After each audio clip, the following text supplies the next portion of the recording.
ನೋಡಿ, ಅನ್ಯ ಭಾಷೆ ಮಾತಾಡೋದು ಮಾತ್ರವಲ್ಲ, ಅನ್ಯ ಭಾಷೆಯಲ್ಲಿ ಬೆಳೆಯಬೇಕು. ಕೆಲವರು ನೋಡ್ರಿ ಒಂದೇ ಥರ ಮಾತಾಡ್ತಾನೆ ಇರ್ತಾರೆ, 20 ವರ್ಷ 30 ವರ್ಷ. ಹೊಸ ಹೊಸ ಭಾಷೆಗಳು ಪರಿಶುದ್ಧಾತ್ಮ ನಮಗೆ ಕೊಡ್ತಾನೆ. ಆಮೇನ್, ಹಲ್ಲೆಲೂಯ. ಒಂದು ದಿನ ಒಂದು 3 ದಿನದ ಕೂಟ ಅಲ್ಲಿ ನಾನು ಭಾಷಾಂತರ ಮಾಡೋಕ್ಕಾಗಿ ಹೋಗಿದ್ದೆ. ಆಮೇನ್, ಆಗ ಅಲ್ಲಿ ಒಂದು ಭಯಂಕರವಾದಂಥ ಅನಾಯಿಂಟಿಂಗ್ ಬಂತು, ಪ್ರವಾದನೆಯ ಅಭಿಷೇಕವು ಬಂತು. ಆಗ ದಿಢೀರಂತ ಒಂದು ಹೊಸ ಭಾಷೆ ನನ್ನಲ್ಲಿ ಹುಟ್ಟಿತು.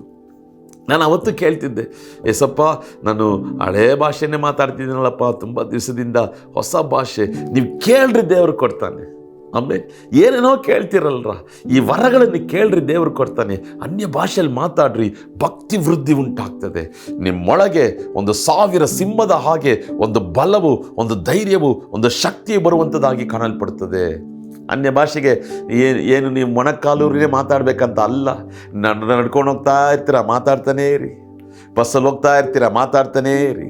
ಅನ್ಯ ಭಾಷೆಯಲ್ಲಿ ಹಾಡುಗಳನ್ನು ಹಾಡ್ರಿ, ಅನ್ಯ ಭಾಷೆಗಳಲ್ಲಿ ಪ್ರಾರ್ಥನೆ ಮಾಡಿರಿ, ಅನ್ಯ ಭಾಷೆಗಳಲ್ಲಿ ಸ್ತುತಿ ಮಾಡಿರಿ, ಅನ್ಯ ಭಾಷೆಗಳಲ್ಲಿ ದೇವರೊಟ್ಟಿಗೆ ಮಾತಾಡ್ರಿ. ಇದು ಪರಲೋಕದ ಭಾಷೆ. ಹಲ್ಲೆಲೂಯ. ದಯವಿಟ್ಟು ಇದರ ಬಗ್ಗೆ ನಿರ್ಲಕ್ಷ್ಯರಾಗಿರಬೇಡ್ರಿ. ಕೇಳ್ರಿ, ದಾಹಗೊಳ್ರಿ, ಕೇಳ್ರಿ, ನನಗಿದು ಬೇಕು ಯೇಸುವೇ, ವರ ನನಗೆ ಬೇಕು, ನಾನು ವಿವಿಧ ವಾಣಿಗಳನ್ನು ಆಡಬೇಕು. ಕೇಳಿದ್ರೆ ದೇವರು ನಿಶ್ಚಯವಾಗಿ ನಿಮಗೆ ಕೊಡ್ತಾನೆ.